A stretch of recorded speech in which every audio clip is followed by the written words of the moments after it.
It's August 2007. Behind the scenes, Rockstar Games is vulnerable. For the first time since GTA 3, nothing feels secure. GTA 4 is just 2 months from release, but something behind the scenes at Rockstar goes seriously wrong. Suddenly, the game is delayed by an entire 6 months. For GTA 4 to exist at all, Rockstar had to take a huge risk. Today, while looking at pre-release screenshots, pre-development sketches and artworks from behind the scenes, I'll explain exactly what went wrong with GTA 4's development, and how a studio seemingly riding such a wave of success could be so close to potentially being shut down by force.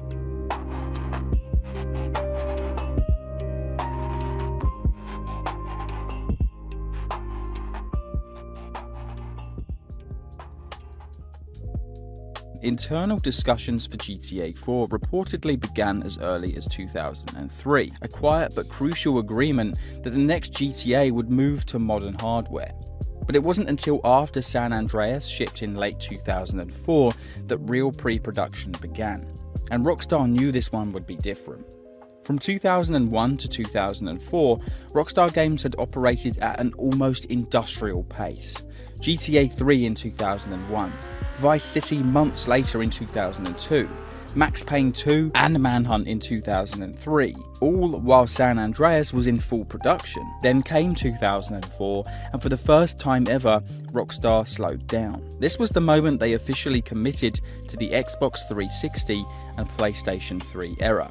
The first true HD GTA game. More advanced animation, a denser city, a world that just didn't look real but also behaved like it.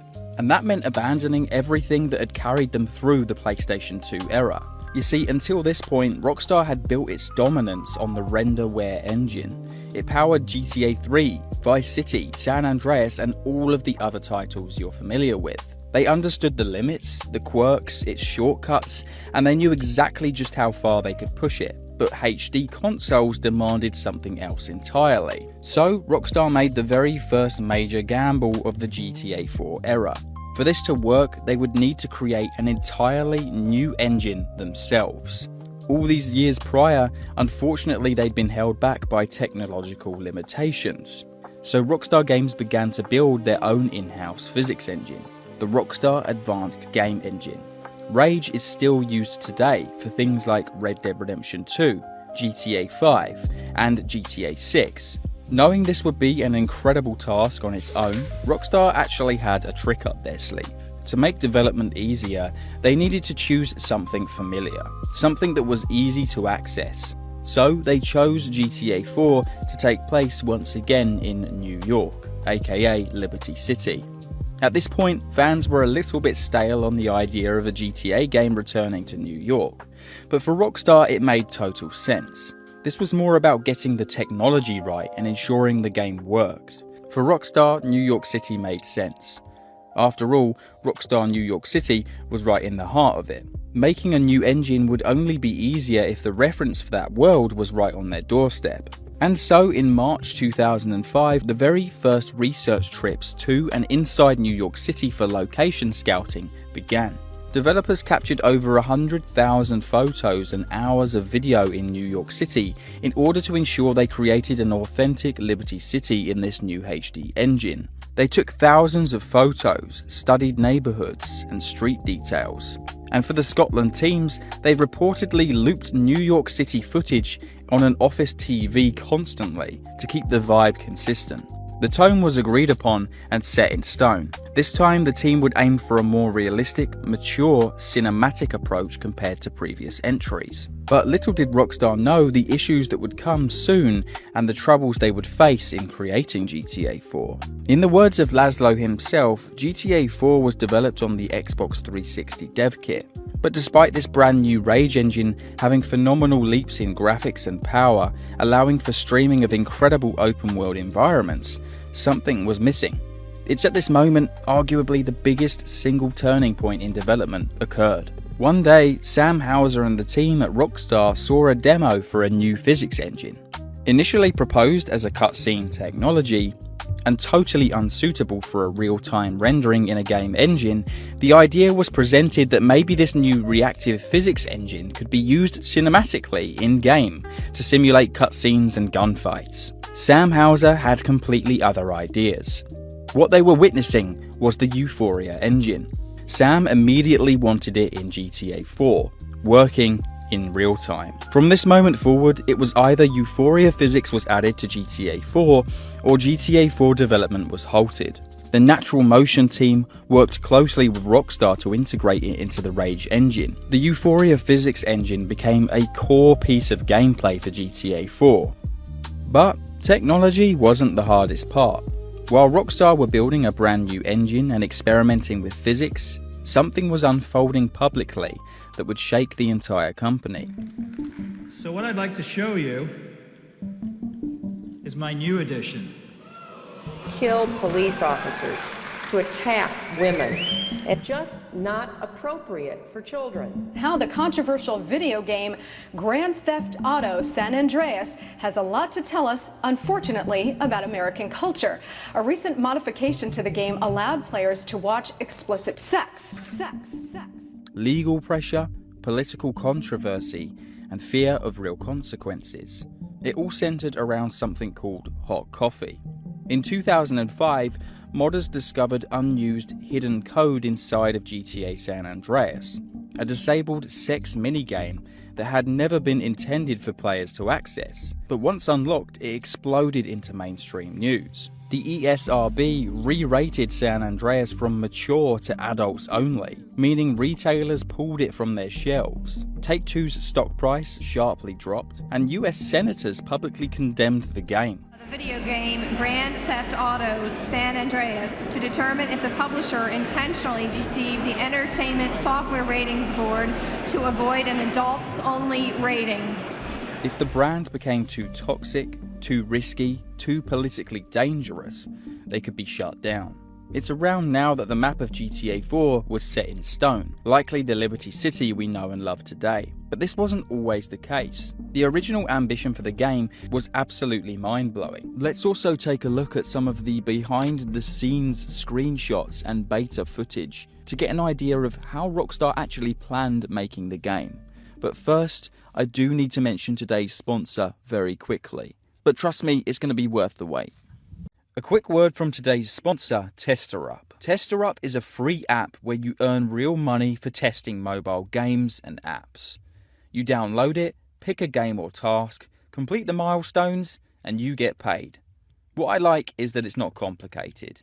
Pick your games, play through the objectives, except this time you can actually earn something back. And when you're ready, you can withdraw straight to PayPal. The payouts are real and they process fast, usually within 24 hours. Personally, this is the perfect app I use whenever I'm waiting for a video to render. I've got nothing else to do, so I might as well play some games and earn some money at the same time. Maybe I'm waiting at the doctor's office or I'm on a lunch break at work. Whatever the scenario is, TesterUp allows you to earn points. The app boasts over 22 million users already and the ratings are solid. So if you're already gaming on your mobile phone, why not download the app? Because then you'll be earning money while you're playing the games you love. Click the link at the very top of the description or in the pinned comment and download TesterUp for free. Then you can start earning today. Thanks to TesterUp for sponsoring today's video, and back to the development of GTA 4. Unlike what we have now with Liberty City, the original plans was to feature an entire countryside, with ideas like Long Island, the Hamptons, upstate mountains, and other cities. Because at this moment in time, Rockstar Games were wondering how on earth could they top GTA San Andreas. But then came the reality check. Quality over quantity. The map scaled back somewhere between mid-2005 and 2006. This is where they pivoted to a smaller but denser Liberty City. At a certain point in development, planes were even considered. Some handling data still exists in the game files, but the final map was just way too small in order to keep these in. It's at this point where Sam Houser felt confident what they were making was actually finally taking shape. And it was truly going to be revolutionary. I think what we're most looking forward to creating in a PlayStation 3 game is a truly realized, truly immersive living, breathing world. This is what we live for. We feel very excited and very confident that we're going to be able to absolutely push the limits of what can be created and the experiences that we can immerse our audience in. We really know that we're going to be able to go to the next level in terms of realistic simulations and realistic immersion combined with incredible narrative, incredible storytelling, and those two components combined are what are going to create the experiences of the future. But little did we know the pressure and the true uncertainty behind the closed doors at Rockstar. At least that is according to Dan Houser himself. Dan Houser and Laszlo, among others, were busy this entire time writing the game's story and dialogue that would be present in the game's world. Dan Houser had since revealed that much of the writing process was absolutely chaotic and messy, piecing together tidbits of ideas and post-it notes in a frenzy as deadlines were closing in. At the time, Dan lived in New York City. The game's dark, cynical tone was directly influenced by Dan Houser's personal life in New York at the time, because he had intense mental pressure surrounding the company. He'd been living in New York for a few years and couldn't tell if he even liked it anymore.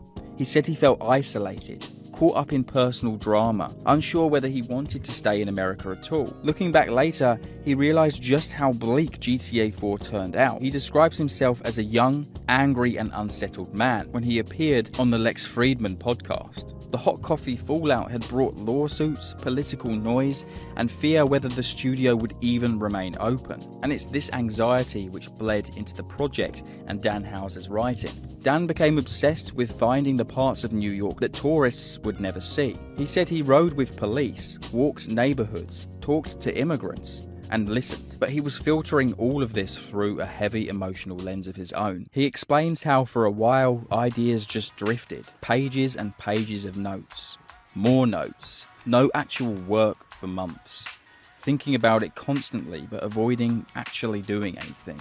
Then, when the deadline finally was way too close to even realistically imagine he could put something together, he would lock himself in a room and he would somehow finish a 30-page outline of GTA 4. That document became the backbone of what we know now as Grand Theft Auto 4. From there, the wider team built around it. But Dan has since confirmed that he worried constantly. Was the tone too bleak? Could they convincingly really write a Serbian immigrant shaped by war? Would players accept something this serious in a GTA game? They decided purposely to avoid just another New York City mafia story, and instead go with an Eastern European immigrant protagonist. The next step was bringing it to life with real voices and faces. However, Nico's character was very closely modelled on a character from a Russian movie. It was an actor named Vladimir Mashkov. It's even been confirmed that Rockstar approached the actor Vladimir Mashkov in order to voice Nico Bellic, but he ended up declining. Instead, the role went to Michael Holick. Rockstar weren't just hiring for a voice though, they were hiring for a performance and motion capture artist as well. Michael Holick was actually originally hired to mocap for the game, but while working on the game, they liked his impression of the Serbian accent. Everybody, this is Nico Bellic. Stay tuned and stay affected. Life is complicated. I'm going to kick your ass! That works for me. And so when the role was turned down by Vladimir Mashkov, they settled for Michael Holick. Michael Holick was only paid a total of $100,000 for the entire gig. That covered voice acting, performance capture, and the incredibly long and tiresome studio sessions. Holick worked on the game for approximately 15 months between 2006 and 2007. He didn't receive any royalties or residuals tied to the game's sales. Holick spoke publicly saying he felt the compensation didn't necessarily reflect the success of the game. After all, the game did go on to make approximately $500 million in its first week of sales. Are you fucking kidding me? No! I keep doing these favors for you and you pay shit! So it's now late 2007 and finally the game is nearing completion. But there were serious issues and bumps along the road. And as you've seen in the video's title, the development of GTA 4 was never going to go that smoothly. Originally, the goal was to release GTA 4 in October 2007, but as we know now, that never happened. And it seems there were some serious issues arising internally at Rockstar Games. Rockstar, for the first time, were actually panicking. They weren't confident anymore they could meet the proposed deadline of October. And on August the 2nd, 2007, yes, just 2 months from the release date, Rockstar Games announced a delay. A delay of 6 months. It was a big deal. GTA had never slipped that publicly so close to launch before. What the fuck was going on? Well, most of it is likely down to Rockstar biting off way more than they could chew. Always innovating, pushing boundaries, but there were genuinely some very serious issues going on. A game 2 months from release wouldn't just get pushed back this far if there wasn't suddenly something that came up. While we don't have a huge amount of information, there are some breadcrumbs. Wedbush Morgan analyst Michael Patcher suggested Take-Two may delay GTA 4 from its October the 16th, 2007 release date to boost 2008 financial results and avoid competing with games like Halo 3. Michael also suggested Rockstar may have struggled with development on the PlayStation 3 and that Take-Two may have had a contractual commitment preventing the Xbox 360 version from launching first. One single report was coming through repeatedly. As we mentioned, GTA 4 was developed and designed primarily on Xbox 360 dev kits, at least according to Laszlo himself. Allegedly, many insiders suggested the delay was due to problems arising on the PlayStation 3 version of the game, made especially more convincing since most of the preview footage for the entire game was filmed on the Xbox 360 version. The PS3 version was effectively a port of a game built on the Xbox 360 hardware, likely because the Xbox 360 at the time had launched an entire year earlier than the PlayStation 3, so there was just maybe more support and more structure in the game development engine. However, in April of 2008, Grand Theft Auto 4 would finally release, generating $500 million in its first week of sales. At the time, Rockstar may have been extremely uncertain and nervous about transitioning to the HD universe, taking on a project and developing an entire new engine just to ensure the game worked. However, as we know today, Grand Theft Auto 4 was an absolute blockbuster success. In fact, GTA 4 was so good, it still ranks today as the 3rd highest ranked game on Metacritic. Not bad at all for a game that almost never happened.